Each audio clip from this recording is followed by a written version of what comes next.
This episode brought to you by HelloFresh. Delicious pre-measured ingredients and simple chef-made recipes delivered to your doorstep every week.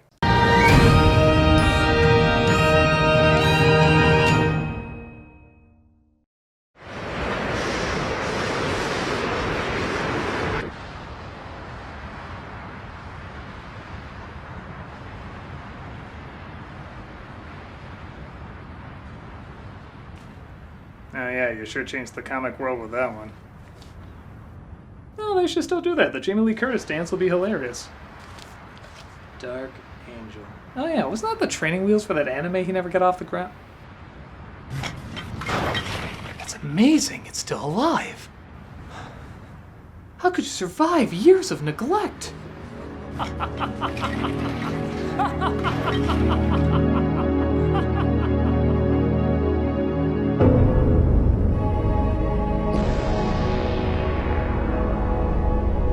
It's incredible this movie turned out as good as it did. Look, she's waking up. Hi. Well, you're a surprise. What's your name? My name is... It's no use. She's been in development hell too long. I'm sure she'll still kick ass. Are you planning to regenerate her? Oh yes, she's the most promising anime adaptation I've seen in years. Wow, this new body looks great. Well, you deserve it. You've been through quite a bit. Really? I don't remember. It's not surprising. A lot of people forgot about you for a bit, but I never gave up hope. I don't understand. Well, maybe it's best I start from the beginning.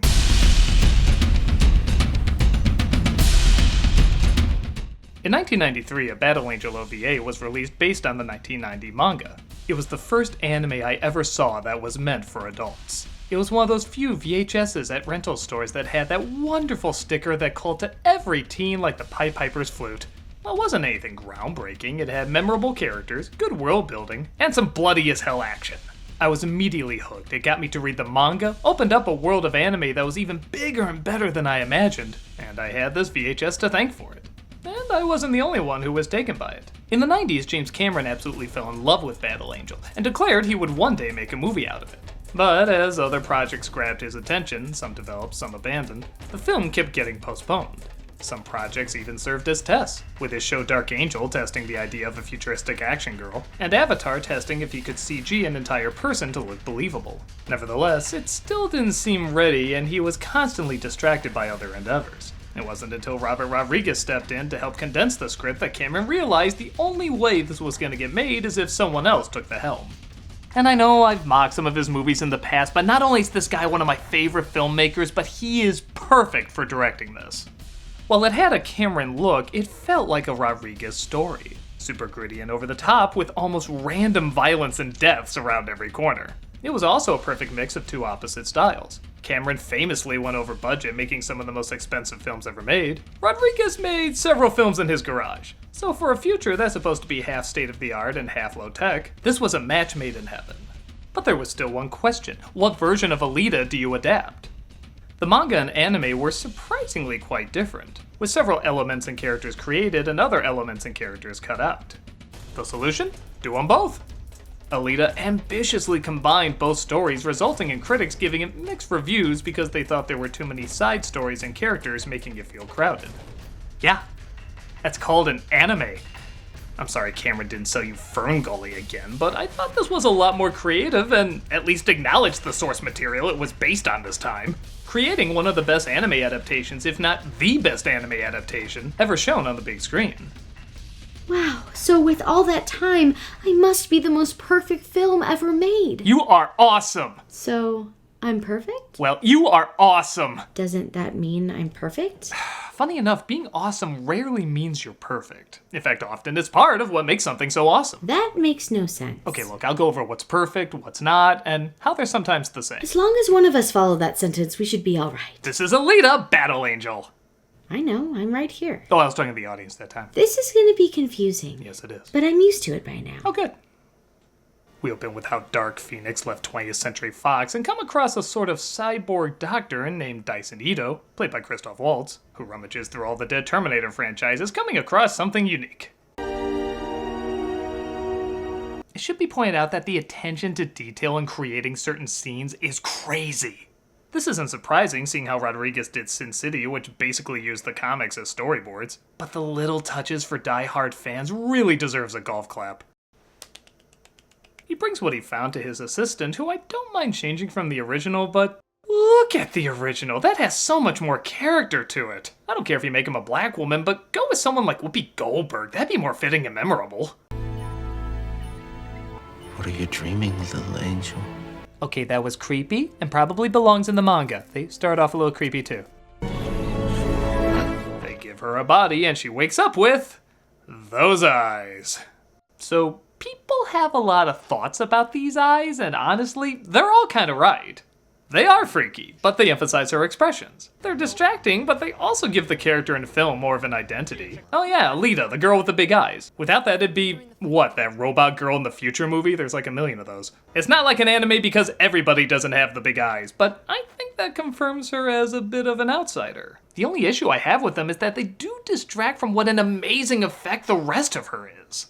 I mean, the eyes are obviously CG, but the rest of her is too. Look at the shirt, the pants, the skin, the hair. All of that is from computer. She wasn't wearing any of that on set. I feel bad as this actress, Rosa Salazar, seems to never show her real face in anything. She's like the Tom Hardy of animated filters. But the effects are so good, all her charm shines through. She is disgustingly likable in this. Does anyone ever go up to Zalem? We should go. That's so good. Who is that? Yeah! Do you want to join in? If I didn't have reoccurring nightmares of Margaret Keene children eating me, I'd call her cute as a button. Part of that charm, though, is also from Waltz, who takes whatever adorableness she throws at him and knocks it right back with his own brand of aww. Taste receptors are working. She can tell this fruit is from Walmart. She can't remember anything, not even her name, so Ito calls her Alita, and shows her around Iron City, the slums compared to the Sky City of Zalem, just above. This place is great because everywhere you look, there's something going on. It's like a Ren Fair, except slightly less embarrassing to be in. I said slightly! Step aside! Out of the way! Look out! A meet cute! Alita is kinda-ish saved by a boy named Hugo, played by Keean Johnson. And despite this film probably having an overshare of exposition, it's kinda like Fury Road in that the storytelling is mainly in the expressions. Every time I watch this film, I see a reaction I never noticed before. Like, look at her expressions here when she's recognized as a cyborg. You're a cyborg. Can I see?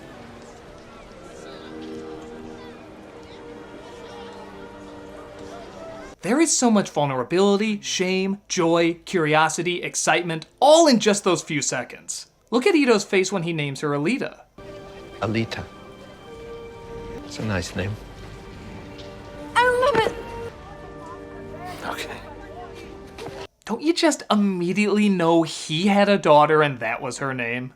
We all got that, and it was just from a look. If you saw this movie and didn't like it, I highly suggest you watch it again and just read their expressions. There's so much good acting going on that isn't given enough credit. Speaking of which, Alita becomes suspicious when she hears about murders happening around town, and Ito returns with a bloody wrist. I heard that guy carves girls up and sells their body parts. Don't give away my calling card. Hey, kid. They're visited by Ito's ex-wife Chirin, played by Jennifer Connelly. House of Sand and Fog trying or Hulk phoning it in trying? Because I'm a doctor, and I'm a mother. And somehow I forgot that. Sand and Fog, man, Sand and Fog! She meets with Ito, disturbed that he's using the body of their dead daughter on Alita instead of helping her make breakthroughs so she can go to Zalem. I won't help you build monsters. Gonna get back to Zalem somehow. I'll claw my way there with my bare hands if I have to. Someone take me away from this awful place! Meanwhile, Alita meets up with Hugo and they play a nice game of fuck you ball. Sorry. Have a sudden urge to stitch a bitch. She ends up winning. As well as showing up the guy who hit her. Your freak girlfriend's got some serious malfunction. She's not my girlfriend. She is my sex bot and nothing more. Don't act like that isn't our future! Hugo continues to introduce her to all the wonders of the city.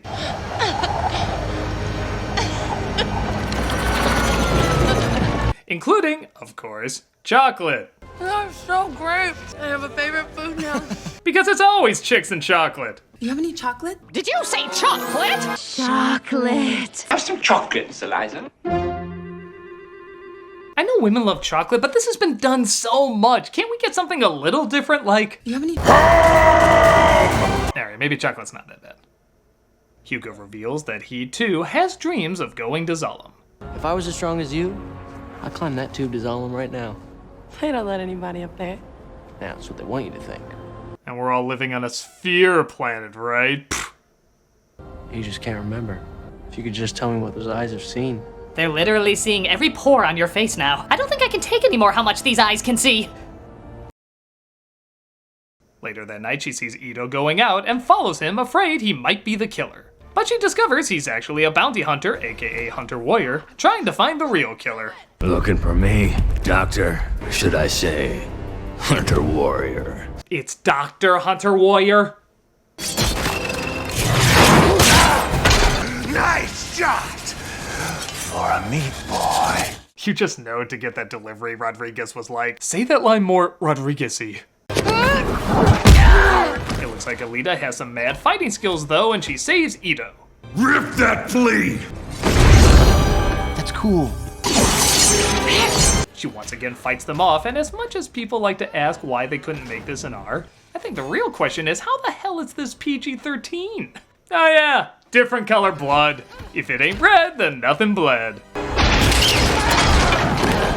Their leader, named Grishka, played by Earle Haley, swears revenge, and Ito goes to collect the bounty for his kills as he clearly did the most work. Do you do it for the money? I take the money. Otherwise, the clinic would have closed long ago. By the way, you have a giant gaping wound on your shoulder? Yeah, it's anime rules. I walk it off with my angst. Speaking of which, Ito reveals what happened to his daughter as a patient of his, played by no shit Casper Van Dien, broke in looking to steal drugs. Kinda like the real Casper Van Dien? No, I like him. I won't make that joke. Alita couldn't get out of the way fast enough. Did you ever find peace? I found you. I'm not your daughter. So as you may have picked up, this movie is very disjointed, but every joint is such a good high. These are still engaging stories that keep me sucked in. There's just maybe one too many of them. Perhaps if they cut one of them out, like... Welcome to Motorball! Like Motorball. Motorball is technically one of the story threads that ties everyone together. People either work for it or steal parts for it, etc. And that's all good, but the sport itself is fine in another movie. The effects aren't as impressive as the other scenes, it's not that visually stunning, and the only real personality I get out of it is... Grrr! Had they made it more colorful, like maybe the Speed Racer movie, I might have enjoyed it more. But as is, it just looks like a pod race run by that carnival from AI. I keep expecting Chris Rock's head to say, "Is Jabba the Hutt!" We discover Hugo is stealing parts from cyborgs for a businessman named Vector, played by Mahershala Ali. But no time for that, we gotta drive our ice cream truck to an abandoned war zone. This ship is from the Battle of Zalem. This was an enemy ship that Alita is strangely drawn to and discovers a body inside that, big shock, fits her perfect. Hey, I found a body that fits me perfect too, but I deal with what I can get. Forget it. She tries to have Ito install her into the body, but he refuses. This is called a Berserker, the most advanced cyborg weapon ever created. It was based on a very phallic anime. I put you in this, you will have a dick. He says it's too dangerous as the body is trained to attack without hesitation. Despite them now putting together, she was most likely an enemy soldier. I will never unite you with this body. That's fine. Fine. Is that a real that's fine, or a I'm gonna wake up with my balls inside my mouth fine? She registers to be a hunter warrior and enters a bar for bounty hunters to ask for help finding Grishka. Hi, doggy. He has a look like, yeah, that dog's so dead. I came to ask for your help against our common enemy, Grishka, and defeat him once and for all. So, this scene is done a lot better in the manga. I know I haven't brought up comparisons too much, but this does point to the problem of there are one or too many things going on. In the manga, the first person she fights is Grishka, and he rips her apart. She's put back together and filled with vengeance, discovering that the guy is so dangerous no bounty hunter dares to go up against him. This emphasizes not only what a threat he is, but the bloodlust that should possibly be feared inside Alita. That's kinda here. But there's so many other things going on, it's not a big focus. Even Grishka isn't that threatening, as he lost to her the first time they met. Where in the manga, there's literally just pieces of her left. So if you're wondering why something never quite felt right about this scene, that's probably the reason. But typical of this film's fashion, there's too much cool stuff afterwards to care. Like the intro of Sapan, a bounty hunter so slimy, only Francis from Deadpool can play him. You cut loose meat boy over here and let me buy you a drink. Watch it. I'm a meat man! There's McTeague, the dog master. His biggest problem is having enough left to identify after so he can collect the bounty. We also think he might be the guitar guy from Silverhawks, but nobody wants to watch Silverhawks to find out. Well, this is Screwhead, one of our most I mean, it wasn't bad. I just feel like I would put it on my queue and then always find reasons not to watch it, but you get the idea. Well, this is Screwhead, one of our most... The intro was amazing, though. Okay, I'm done. This, of course, results in a fight, and as you'd expect, it's a shit ton of fun. I'm helping! Meat man, motherfucker! Knock it off! No more free repairs! Ito comes in and breaks up the rumble. Yeah, they cleaned up the place. But Grishka finds them, and they discover he's been given upgrades. I'm only here for the girl. Take her. Meat man away. The only one with courage. I've seen Elfin Lead. I know where this is going. I'll admit there's something funny knowing that in all the badass advertising with the blood under her eyes, it comes from a cute little puppy. It's like finding out Rambo got his bow and arrow from a community college production of Robin Hood. It sucks the intensity out a little bit. Alita goes to fight Grishka, but with his upgrades, he cartoonishly rips her limb from limb. Had enough? Pleading for mercy. Fuck your mercy. Somehow that should have been more cool. It is around here that I realize I'm not always as invested as I think the film wants me to be, and that is a problem. Had she said that to Ito while they were fighting, I'd be like, holy shit, that's intense, but here, I don't really get much of a rivalry between them. Honestly, a more fitting line would be, I'll bite your legs off! The others come in to save her, resulting in Ito having no choice but to give her the berserker body. No one will dare harm you again. I'm not gonna lie, I'm feeling a little let down. I wasn't as invested in that fight as I'd like to be. And I'm immediately charmed back in. That's the magic of this movie. Even when it's not great, it's still great. Wow, that's amazing. So people saw this film like a ton of times, right? What was this? The second or third highest grossing movie ever? Well, that would begin to make its money back. Are you saying I wasn't a hit? Sit down. I can't. I'm a Blu-ray. Well, then you have nothing to worry about. Hooray!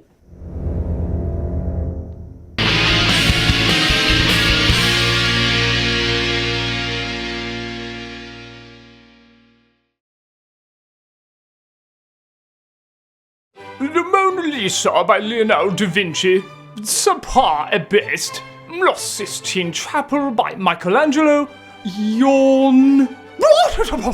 The HelloFresh logo, a masterpiece to say the least. Not only for its incredible design, but for everything that HelloFresh stands for. For you can get mouth-watering seasonal recipes and fresh pre-measured ingredients delivered right to your door with HelloFresh, America's #1 meal kit. HelloFresh makes cooking at home fun, easy, and affordable. Get that Renoir out of here!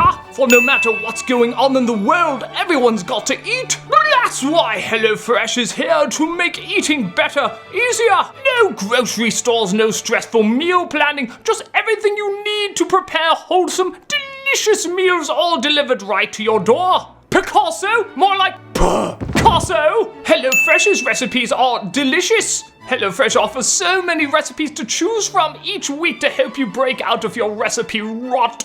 They save time and stress effortlessly, for you can save up to 28% by using HelloFresh versus grocery store shopping. Donatello? HelloFresh can help you eat more sustainably. Pre-portioned ingredients means there's less prep for you and less wasted food. It's also flexible and fit your lifestyle. Easily change your delivery days or food preferences and skip a week whenever you need. Raphael is not an artist, he's a turtle. But HelloFresh is also committed to giving back, as they've donated over 2.5 million meals to charity in 2019, and this year is stepping up their food donations amid the coronavirus crisis. I especially enjoy them because I am not the best cook, but with HelloFresh's easy-to-follow recipes, cooking in the kitchen has never been made easier. And since you've all been good little boys and girls, I have a special offer for you. Simply use the code Nostalgia60 to get $60 off your first 3 weeks, including free shipping on your first box with purchase. Just go to HelloFresh.com to redeem and to get more details. Dolly? Dolly? Blow that up! What are we, savages? HelloFresh is where it's at!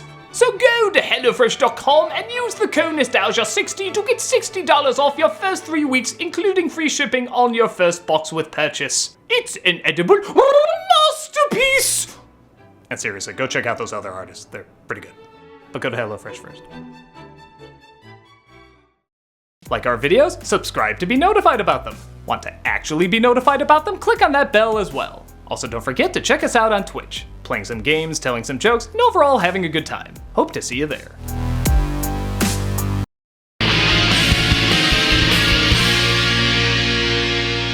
So Alita visits Hugo to reveal her new body.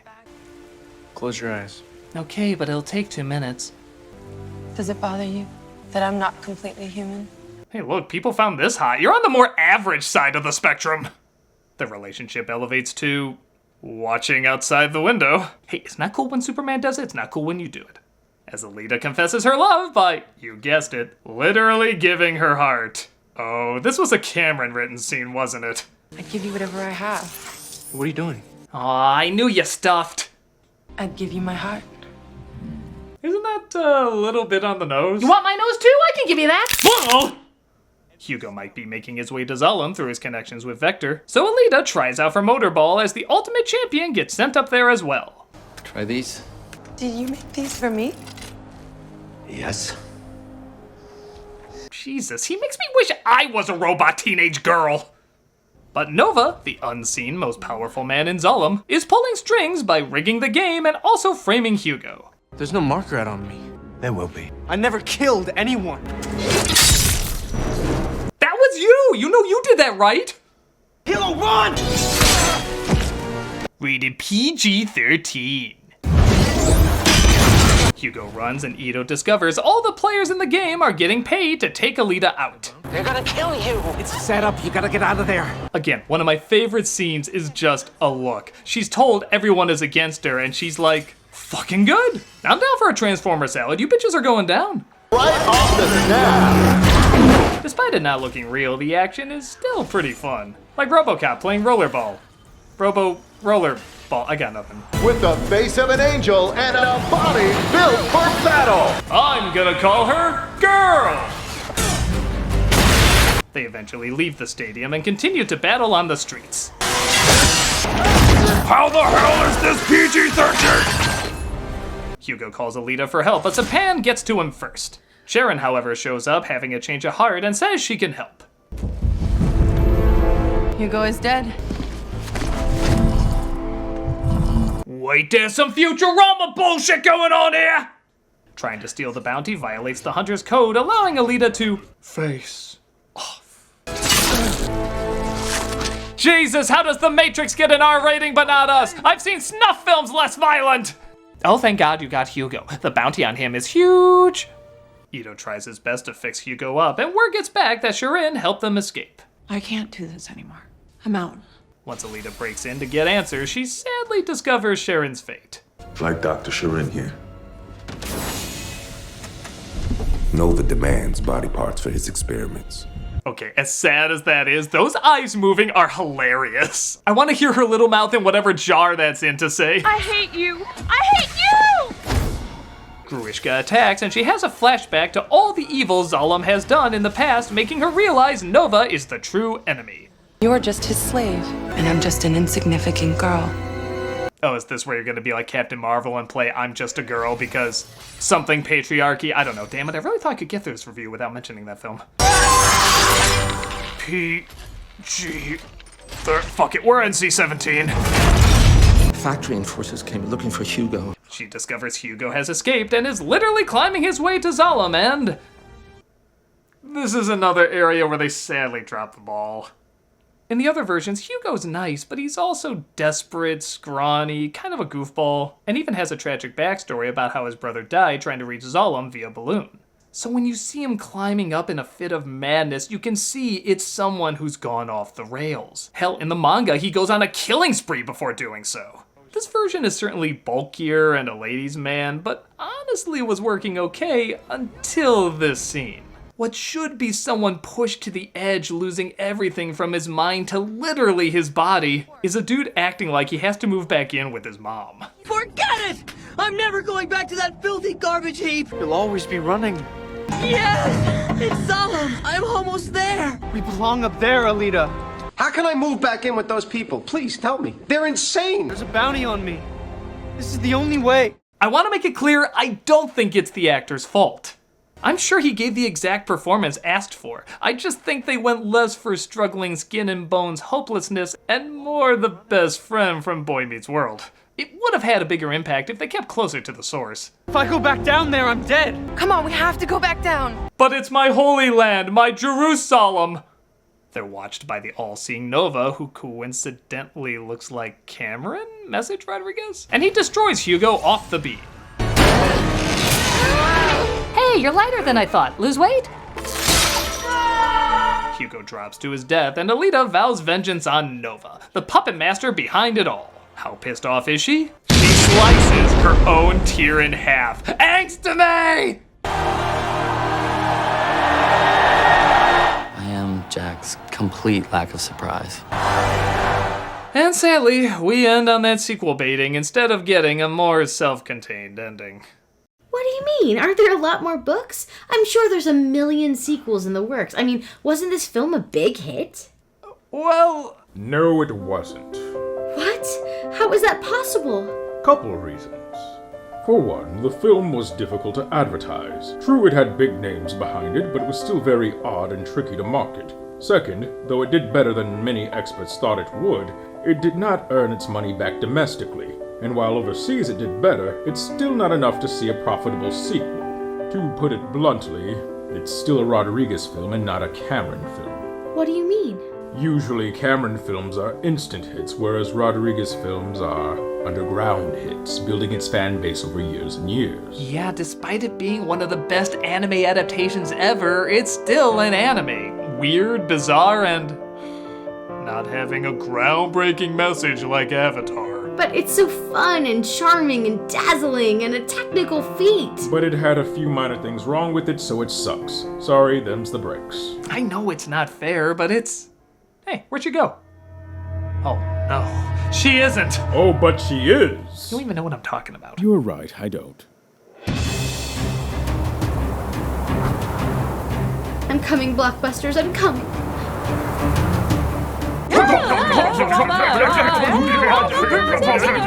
Movie! Don't try to stop me, Critic. My life is a cosmic joke, pointless and unnecessary. No, movie! There's so much more to life than being a hit! Don't you know you mean so much to me and so many other fans?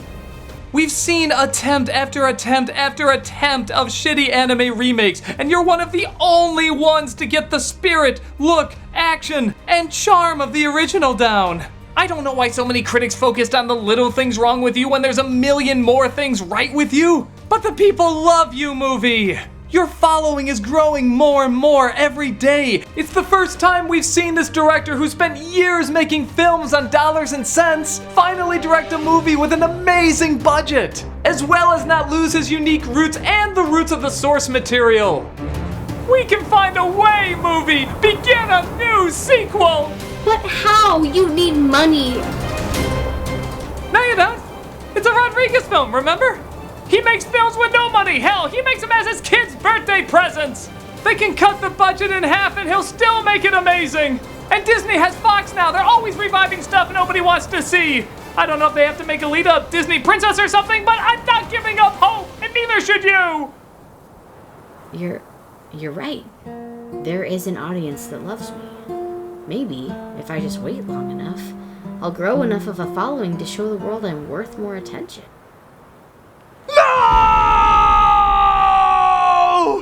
What was that? Oh, just a movie that thought she was one of us. I bet she didn't even have a happy ending like we do. Of course not.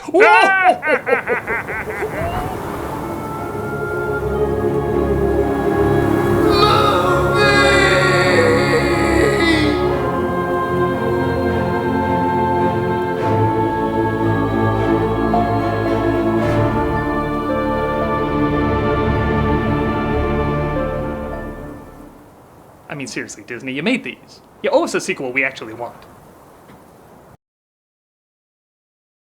You have any...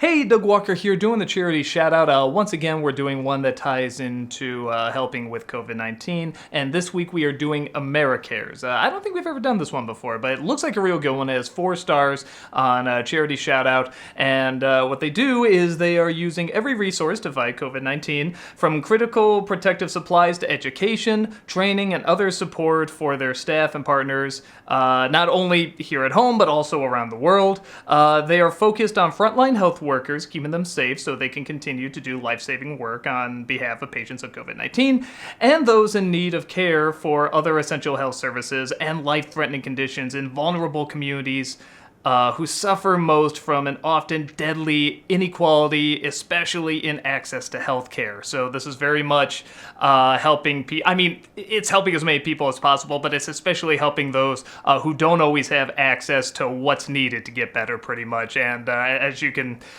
see here, they're really trying to do everything they can to help those with COVID-19 and just people sick in general and people who are really needing a lot right now. So sorry, I can't talk today.